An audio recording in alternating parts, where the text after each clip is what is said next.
दोस्तों, गाय की सेवा करने से, गाय को रोटी खिलाने से क्या फल मिलता है? गाय के किस अंग को स्पर्श करने से रोग नष्ट होते हैं? गाय को नमस्कार करने से क्या फल मिलता है? इसके मनुष्य को कितने फायदे मिलते हैं? आज इस प्राचीन महान कथा के माध्यम से हम आपको बताते हैं। तो चलिए, बिना देरी किए आपको सुनाते हैं गौमाता की यह महान कथा। दोस्तों, एक बार देवर्षि नारद भगवान श्री कृष्ण से मिलने के लिए द्वारका नगरी में पधारते हैं। भगवान श्री कृष्ण के पास आकर नारद जी उन्हें प्रणाम करते हैं। देवर्षि नारद को देखकर भगवान श्री कृष्ण प्रसन्न हो जाते हैं और पूछने लगते हैं, हे देवर्षि, आपका द्वारका में स्वागत है। आज किस प्रयोजन से द्वारका में आने का आपने निर्णय लिया? देवर्षि नारद हर्ष के साथ कहने लगते हैं, हे प्रभु, आप तो सब कुछ जानते हैं, फिर भी इस दास से पूछ रहे हैं। भला आपसे कोई बात छिपी हुई है? मेरे मन में क्या प्रश्न है, आपको भली भांति पता है। भगवान श्री कृष्ण कहते हैं, हे देवर्षि, मैं आपकी द्विधा को जानता हूं और यह भी जानता हूं कि आप समस्त मनुष्य जाति के कल्याण के लिए ही आज यहां पर पधारे हैं। आप निसंकोच होकर पूछे, आपके मन में जो भी प्रश्न हो। फिर देवर्षि कहने लगते हैं, हे प्रभु, यदि आप चाहते हैं तो मैं आपसे एक प्रश्न पूछने की चेष्टा करता हूं। प्रभु, मैं आज पृथ्वीलोक का भ्रमण कर रहा था तो मैंने बड़ा ही विचित्र दृश्य देखा। मैंने देखा कि कुछ दुष्ट मनुष्य गायों को मार रहे थे, वहीं दूसरी ओर कुछ मनुष्य गायों की पूजा भी कर रहे थे। तो प्रभु, यह दृश्य देखकर मुझे बड़ी व्यथा हुई। मनुष्य खुद के स्वार्थ के लिए निष्पाप पशुओं पर अत्याचार क्यों करता है? हे प्रभु, मेरे मन में यह जानने की जिज्ञासा हो रही है कि जो मनुष्य गाय की सेवा करता है, उसकी पूजा करता है, उसे क्या फल मिलता है, और जो पापी गायों पर अत्याचार करता है, उन्हें कौन सा दंड मिलता है। इस प्रकार से नारद जी द्वारा पूछे जाने पर भगवान श्री कृष्ण मुस्कुराते हुए कहने लगते हैं, हे देवर्षि, आपने बहुत ही उत्तम प्रश्न किया है। जो गायों को कष्ट देता है, उसे तो उसके पाप कर्मों के लिए नरक में दंड अवश्य मिलता है, किंतु जो गायों की सेवा करता है, उन्हें उत्तम लोकों की प्राप्ति होती है। गायों की सेवा करने से पृथ्वी लोक पर और परलोक में मनुष्य को कौन सा फल मिलता है, मैं आपको इस कथा के माध्यम से समझाता हूं। हे देवर्षि, आप इस कथा को ध्यान से पूरा जरूर सुने। इस कथा को जो भी मनुष्य सुनता है और इसका प्रचार करता है, उसके समस्त पाप नष्ट हो जाते हैं, उसे धन धान्य की प्राप्ति होती है और मृत्यु के बाद वह मेरे धाम गोलोक में जाता है। देवर्षि कहने लगते हैं, हे प्रभु, यह मेरे सौभाग्य है कि आपके मुख से मुझे यह कथा सुनने को मिल रही है। मैं इस कथा को ध्यान से पूरा सुनूंगा और इसका प्रचार मनुष्यों में करूंगा। भगवान श्री कृष्ण कहते हैं, हे देवर्षि, प्राचीन काल की बात है। पृथ्वीलोक पर वैवस्वत मनु के वंश में एक दिलीप नाम के राजा हो गए हैं। महाराज दिलीप धर्म का पालन करने वाले, गुणवान, चरित्रवान तथा महापराक्रमी थे। उन्होंने धर्मपूर्वक पृथ्वी का पालन किया और अपनी प्रजा को सदैव ही प्रसन्न रखा। उनकी प्रजा सदैव उनसे संतुष्ट रहती थी। मगध देश की राजकुमारी सुदक्षिणा महाराज दिलीप की पत्नी थी। महाराज दिलीप और महारानी सुदक्षिणा बड़ी ही प्रसन्नता से रहने लगे थे, किंतु अनेक वर्ष बीत जाने के बाद भी महारानी के गर्भ से कोई संतान नहीं हुई। तब महाराज दिलीप एकांत में बैठकर सोचने लगे कि मैंने कभी कोई पाप नहीं किया है और मैंने सदैव ही धर्म के मार्ग पर चलकर ही सभी कार्य किए हैं, फिर भी मेरे किस दोष के कारण मुझे संतान प्राप्ति नहीं हो रही है। इतना सोचकर वे बहुत चिंतित हो गए। फिर उनके मन में एक विचार आया कि इस समस्या का समाधान केवल गुरु वशिष्ठ जी ही कर सकते हैं। वे ही मुझे मेरे दोष के बारे में बताएंगे और पुत्र प्राप्ति के लिए कोई उपाय बताएंगे। इतना सोचकर महाराज दिलीप अपनी पत्नी के साथ गुरु वशिष्ठ जी के आश्रम पर पहुंच गए। आश्रम पर वशिष्ठ जी नित्य कर्म, ध्यान आदि कार्य समाप्त करके अपनी पत्नी अरुंधति के साथ बैठे हुए थे। उसी समय महाराज दिलीप रानी के साथ उनके पास जाते हैं और उनका दर्शन करते हैं। वशिष्ठ जी ने महाराज दिलीप का स्वागत किया और उनकी पत्नी अरुंधति ने महारानी का स्वागत किया और उनका कुशल मंगल पूछते हुए उन्हें आशीर्वाद दिया। वशिष्ठ जी महाराज दिलीप से कहने लगे, हे राजन, सब कुशल मंगल तो है ना? आप और महारानी का आज अचानक वन में मेरी कुटियाओं में पधारने का क्या प्रयोजन है? किस कारण से एक महान सम्राट को अपना राजपाट छोड़कर इस वन में आना पड़ा? इक्ष्वाकु के सभी राजा महाराज पुत्र उत्पन्न करके उन्हें अपना राज्य सौंपकर तपस्या करने के लिए वन में आते हैं। किंतु आप अभी भी जवान हैं। आपने अभी अभी राज्य का कार्यभार संभाला है। आपने अभी तक पुत्र भी उत्पन्न नहीं किया है। फिर आप ऐसे अपना राजपाट छोड़कर वन में क्यों चले आ गए? ये आप जैसे महान सम्राट को शोभा नहीं देता है। फिर महाराज दिलीप कहते हैं, हे महर्षि, मैं आपके यहां पर तपस्या करने के लिए नहीं आया हूं। गुरुदेव, मैं आपके पास सहायता मांगने के उद्देश्य से आया हूं। कृपया आप मेरी सहायता कीजिए, मैं बहुत दुख में हूं। फिर महर्षि अगस्त्य कहते हैं, हे राजन, आपके जैसे महान सम्राट को भला किस बात की सहायता चाहिए? आप तो स्वयं सभी की रक्षा एवं सहायता करने में सक्षम हैं। महाराज दिलीप कहते हैं, हे गुरुदेव, मैं आपके पास यह जानने के लिए आया हूं कि किस दोष के कारण मुझे अभी तक पुत्र की प्राप्ति नहीं हुई है। कृपया आप अपनी दिव्य शक्ति से जानकर मुझे मेरा दोष बताइए और उस दोष के निवारण के लिए उपाय भी अवश्य बताइए। पुत्र के बिना मेरा जीवन व्यर्थ हो जाएगा, मुझे मुक्ति नहीं मिलेगी। तब महर्षि अगस्त्य कहते हैं, हे राजन, ये तो आश्चर्य की बात है, मैं अवश्य आपकी सहायता करूंगा। फिर महर्षि अगस्त्य अपनी दिव्य दृष्टि से महाराज के भूतकाल को देखने लगते हैं तो उन्हें राजा की एक भूल के बारे में पता चलता है। महर्षि अगस्त्य महाराज से कहते हैं, हे राजन, आपसे एक बड़ी भूल हुई है जिसका आपको ज्ञान नहीं है। जब आप इंद्रलोक में देवराज से मिलकर लौट रहे थे, तभी मार्ग में एक कल्प वृक्ष के नीचे खड़ी गाय और उसके बछड़े को आपने दुर्लक्ष्य कर दिया था। वह गाय और उसका बछड़ा अत्यंत भूखे और कष्ट में थे। आपने उस कामधेनु गाय को ना भोजन कराया और ना ही उसे नमस्कार किया। उस गाय ने आपसे सहायता भी मांगी, किंतु आप अपनी प्रसन्नता में खोए हुए थे और आपको उस गाय की पुकार भी सुनाई नहीं दी। आपकी कृतज्ञता को देखकर वह गाय अत्यंत दुखी हुई और उसने आपको श्राप दे दिया है। हे राजन, जो मनुष्य गाय को कष्ट में देखकर उसकी सहायता नहीं करता, भूखी गौ माता को भोजन नहीं कराता, उसे तो महापाप लगता है और उसी गाय के श्राप के कारण आपकी कोई संतान नहीं है। इस प्रकार से महर्षि अगस्त्य ने महाराज दिलीप को उनके दोष के बारे में बता दिया, जिसे सुनकर महाराज बहुत दुखी हुए और पश्चाताप करते हुए कहने लगे, हाय, ये मैंने क्या कर दिया? मुझ पर धिक्कार है। मेरी ही मूर्खता के कारण एक गाय को और उसके कोमल बछड़े को इतना दुख सहन करना पड़ा। मुझे तो अब राजा बने रहने का भी अधिकार नहीं है।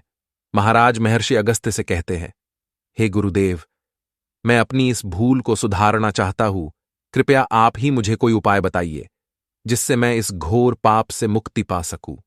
मेरा अपराध क्षमा के योग्य नहीं है, किंतु फिर भी मैं प्रायश्चित करना चाहता हूं। फिर महर्षि अगस्त्य कहने लगते हैं, हे राजन, आप दुखी ना हो, इस दोष से मुक्ति का उपाय अवश्य है। आप मेरे आश्रम की नंदिनी नाम की गाय की सेवा करो। वह उसी कामधेनु गाय की पुत्री है जिसकी आपने सहायता नहीं की थी। अपनी पत्नी के साथ मिलकर तुम उस गाय की सेवा करो, उसकी आराधना करो, वह तुम्हें अवश्य पुत्र प्रदान करेगी। तभी वह नंदिनी गाय बाहर से उस आश्रम में प्रवेश करती है। उस गाय को आता देखकर महर्षि अगस्त्य बोले, हे राजन, देखिए, केवल स्मरण करने मात्र से ही कल्याण करने वाली यह नंदिनी गाय स्वयं चलकर आई है। आप भाग्यशाली हैं, यह गाय निश्चित ही आपके दुख दूर करेगी। आप वन में इस नंदिनी गाय के पीछे पीछे चलकर इसकी सेवा करो, जंगल में रहने वाले हिंस्र पशुओं से इसकी रक्षा करो और आश्रम में लौट आने पर रानी सुदक्षिणा इस गाय की सेवा करे। इससे प्रसन्न होकर यह गाय तुम्हें निश्चित ही पुत्र प्रदान करेगी। फिर महाराज दिलीप ने ऐसा ही करने का वचन दिया और फिर दूसरे दिन सुबह महारानी ने गाय की पूजा की और महाराज उस गाय को चराने के लिए वन में लेकर गए। जब वह गाय चलने लगती तो महाराज उसके पीछे पीछे चलते, इधर उधर से हरी हरी घास लाकर उस गाय को खिलाने लगते। जब वह गाय किसी वृक्ष के नीचे बैठती तो महाराज भी उसके साथ बैठकर विश्राम करते। महाराज उस गाय के शरीर से डांस और मच्छरों को हटाते और अपने हाथों से उसके मस्तक को सहलाते। इस प्रकार से महाराज उस गाय की सेवा में लगे रहे। जब शाम हुई तो महाराज उस गाय के साथ आश्रम में लौट आए। आश्रम में पहुंचते ही उस गाय ने अपने खुरों से महाराज पर धूल उड़ाई, जिससे महाराज का शरीर पवित्र हो गया और उसके सभी पाप नष्ट हो गए। फिर महारानी सुदक्षिणा ने आगे आकर नंदिनी की अगवानी की और विधिपूर्वक उस गाय का पूजन किया तथा बारंबार उसके चरणों में मस्तक झुकाया। फिर उस गाय की प्रदक्षिणा करके हाथ जोड़कर वह उसके आगे खड़ी हो गई। फिर उस गाय ने उस रानी की पूजा को स्वीकार किया और रानी पर अपनी दृष्टि डालकर उसके सभी दोष समाप्त कर दिए। गाय की दृष्टि पड़ते ही रानी अत्यंत पवित्र हो गई। इस प्रकार से महाराज दिलीप को उस नंदिनी गाय की सेवा करते हुए 20 दिन बीत गए। फिर 21वें दिन महाराज जब गाय को लेकर वन चले गए तो वह गाय चरते चरते हिमालय पर्वत पर चली गई और महाराज भी उसके पीछे पीछे चले गए। वहां उस पर्वत पर खड़े होकर महाराज उस हिमालय पर्वत की सुंदरता को निहार रहे थे। इतने में ही एक शेर ने आकर उस नंदिनी गाय को बलपूर्वक दबोच लिया। राजा को उस शेर के आने की आहट तक नहीं हुई। उस शेर के चंगुल में फंसी नंदिनी ने दयनीय स्वर से बड़े जोर से चीत्कार किया, हे महाराज मेरी रक्षा करो, हे महाराज मेरी रक्षा करो। जैसे ही महाराज ने उस गाय की पुकार सुनी तो उन्होंने देखा कि एक भयंकर शेर ने उस गाय को दबोच लिया है और उस गाय की आंखों से आंसुओं की धारा बह रही है, जिसे देखकर महाराज व्यथित हो उठे और उन्होंने तुरंत ही अपना बाण निकाला और धनुष की डोरी पर रखा और उस शेर को मारने के लिए प्रत्यंचा खिंची। उसी समय उस शेर ने महाराज की तरफ देखा। उस शेर की दृष्टि पड़ते ही महाराज का शरीर स्तब्ध हो गया, उनकी शक्ति क्षीण हो गई, उनका सारा बल नष्ट हो गया। अब उनके अंदर उस बाण को छोड़ने की भी शक्ति नहीं रही। फिर वह शेर उस महाराज से बोलने लगा, हे राजन, मेरे ऊपर प्रहार करना तुम्हारे बस की बात नहीं है, क्योंकि भगवान शिव मेरी ही पीठ पर पैर रखकर नंदी पर बैठते हैं। इसीलिए तुम मुझे मारने की चेष्टा मत करो और यहां से लौट जाओ। विधाता ने इस गाय को आज मेरा ग्रास नियुक्त किया है, इसीलिए तुम इसमें दखल मत दो। मैं जानता हूं तुम सूर्यवंश में जन्मे हुए राजा दिलीप हो। इस हिमालय पर्वत पर भगवान शिव की बड़ी माया फैली हुई है, इसीलिए तुम तुरंत ही यहां से निकल जाओ। फिर महाराज बोलने लगे, हे मृगराज, कृपया आप इस गाय को न मारे। यह महर्षि वशिष्ठ जी की संपूर्ण मनोरथों को पूर्ण करने वाली नंदिनी गाय है। इसकी हत्या करने पर तुम्हें महापाप लगेगा। गुरुदेव ने मुझे इस गाय की रक्षा और सेवा करने का आदेश दिया है। इस गाय का एक बछड़ा भी है जो घर पर इसकी राह देख रहा है। मैं इस गाय को मरने के लिए छोड़कर नहीं जा सकता। तुम भगवान शिव के सेवक हो, इसीलिए तुम्हारे हाथ से इस गाय को छुड़ाना मेरे लिए असंभव है। इसीलिए हे मृगराज, मेरी आपसे विनती है कि आप इस गाय को जीवनदान दो।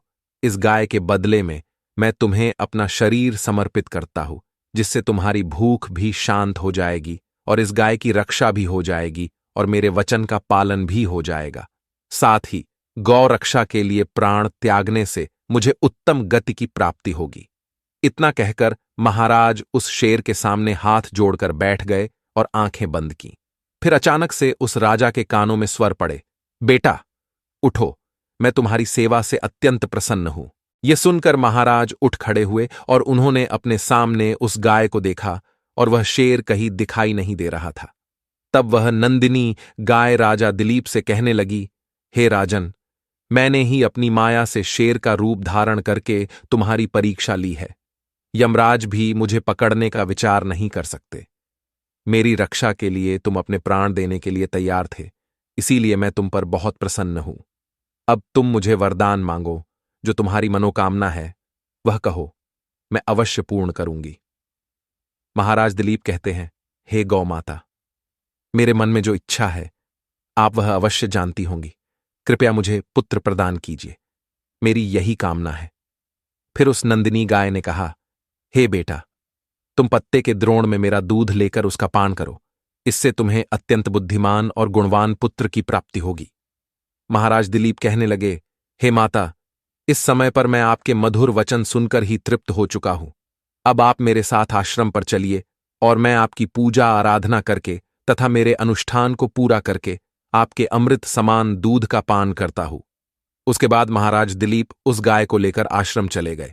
आश्रम में पहुंचने पर महारानी सुदक्षिणा ने आगे आकर उस गाय का पूजन किया। तब उस गाय ने कहा, हे महारानी, आप मेरी पीठ को स्पर्श करें, इससे आपको अत्यंत गुणवान, बलवान और विद्वान पुत्र की प्राप्ति होगी। फिर महारानी ने गाय की पीठ को स्पर्श किया। महाराज और महारानी ने उस गाय की विधिवत पूजा आराधना की और उनके अमृत के समान दूध को प्रसाद समझकर ग्रहण किया। उन दोनों की प्रसन्नता देखकर महर्षि वशिष्ठ कहने लगे, हे राजन, अब यह गाय तुम दोनों पर प्रसन्न है, तुम्हारी मनोकामना अवश्य पूर्ण होगी। जो भी मनुष्य गाय की सेवा करता है, उसे भोजन कराता है, उसकी प्रदक्षिणा करता है, उसके सभी मनोरथ सफल होते हैं। जो भी गाय की रक्षा करता है, उसकी कभी दुर्गति नहीं होती है। मृत्यु के बाद वह गोलोक में जाता है और भगवान श्री कृष्ण के साक्षात दर्शन करने का सौभाग्य उसे प्राप्त होता है। जो श्रद्धापूर्वक गाय का दूध पीता है, वह सभी रोगों से दूर रहता है। जो गाय की पीठ पर जो कुबड़ होता है, उसे स्पर्श कर लेता है, उसके सभी दोष और पाप नष्ट हो जाते हैं। जो गाय का दान करता है, वह वैतरणी नदी को गाय की पूंछ पकड़कर पार कर लेता है। जो स्त्री रोज गाय को रोटी खिलाती है, वह सौभाग्यशाली बन जाती है। गाय समस्त पापों का नाश करने वाली और सभी मनोरथों को पूर्ण करने वाली है। अतः सदैव इसका रक्षण, पूजन तथा इसे भोजन कराना चाहिए। इतना करने से ही मनुष्य सभी ऐश्वर्यों को प्राप्त कर लेता है, उसकी दरिद्रता समाप्त हो जाती है। फिर भगवान श्री कृष्ण कहते हैं, हे देवर्षि, इस प्रकार से महाराज दिलीप द्वारा गाय की सेवा करने से उन्हें एक पुत्र की प्राप्ति हुई, जिसका नाम रघु रखा गया, जिसके नाम से इस पृथ्वी पर सूर्यवंश की ख्याति हुई और बाद में उसका वंश रघुवंश नाम से प्रसिद्ध हुआ। तो दोस्तों, आप भी नित्य गाय की सेवा करें, रोज गाय को रोटी खिलाए, गाय की रक्षा करें। आपको यह कथा कैसी लगी कमेंट करके जरूर बताएं। जानकारी अच्छी लगी तो वीडियो को लाइक करें, कमेंट में जय श्री कृष्ण और जय गौ माता जरूर लिखें। साथ ही चैनल को सब्सक्राइब करें। आप सभी का धन्यवाद।